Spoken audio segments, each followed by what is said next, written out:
Double Dragon was an arcade game that came out in 1987. One of the many things that made this game so much fun to play was the co-op mode. Double Dragon made its way onto several home consoles. We're going to take a look at the NES Trilogy.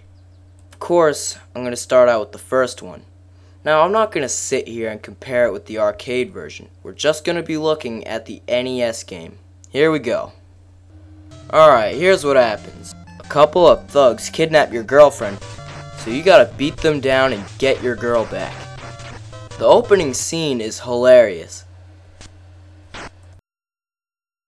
That ought to get you fired up when they punch your girl in the stomach. It's a lot of fun going up and smacking these guys around.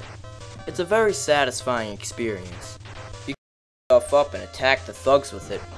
It's great that you can do that and interact with your surroundings, and it adds to the joy that this game already beholds. One of the major plot twists is when you end up fighting Jimmy Lee, your brother. I didn't see that coming. Overall, the graphics are pretty good. I mean, there are some parts that look dull and have a lot of gray in the color scheme, but for the most part, it looks pretty nice. The graphics were limited though. There can only be 2 enemies on the screen at the same time, and it has to be the same guy. That's alright though, because the gameplay is still awesome. And that's what it's all about. Double Dragon is a very good game, and it definitely falls under the category of classic games. If you ever come across it at a swap meet or whatever, definitely don't pass this game up. You'll be sorry. Alright, let's move on to Double Dragon 2, The Revenge. Okay, the first thing I have to point out is the control. I'll explain it as clear as I possibly can. When you're facing left, B is to punch and A is to kick. Now when you're facing to the right, B is now to kick and A is to punch. I don't think this ruined the game because you get used to it very fast. And besides, they added a lot of cool stuff to this one. You have a co-op mode where you can work as a team to beat it, just like in the original arcade version. And this one has 9 missions, whereas the first one only had 4. There are also 3 difficulty settings that determine how long the game is. Overall, the gameplay is very fun and addicting, and it's not as bad as people say it is. The music is awesome just like in the first game. There's a lot of memorable tunes that I can think of. This one doesn't hold up today as well as the first game, but it's still a really awesome game. At last, we have Double Dragon 3, which is without a doubt the hardest of the NES Trilogy. The enemies are faster, smarter, and more aggressive. If you play it enough times though, you'll become a master at it. They made some upgrades in this one as well. They added more characters to play as, and a character select screen. They also made it look nicer than the other 2 games. I think they redid the graphics in this one. I don't know though, that's just a guess.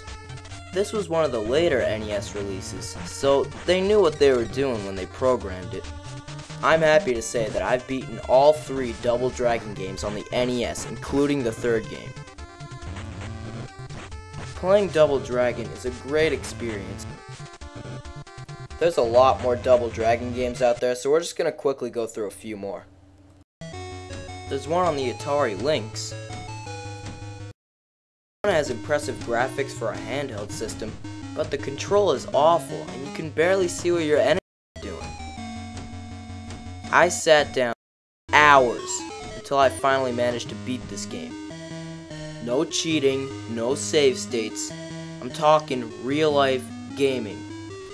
Cheating is for losers who can't handle the game. I'm not one of those losers.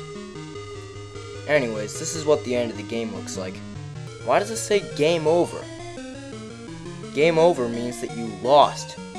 How about congratulations? I don't know, that's a silly thought. Overall, Double Dragon. It's really down there though. Here's Double Dragon on the Atari 2600. Believe it or not, it's actually harder than the Lynx version. It's even harder than Double Dragon 3. But even though it's harder, it's actually a really good port of Double Dragon. The graphics are terrible, but hey, game's over graphics. The gameplay is what it's all about. I spent 5 hours playing this game, and in those 5 hours, I got the pattern down, I developed a strategy, and conquered it.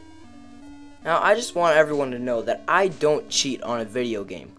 I don't use a game genie, I don't use a save state, I don't use an action replay, I don't use any of that crap. Because to be a gamer, you can't cheat. Otherwise, then, you didn't really beat the game genie did, or whatever. I live by the motto of, no game's complete when you cheat. Anyways, this is the ending. Overall, Double Dragon on Atari 2600, it's a neat little game. I like it. Go check it out.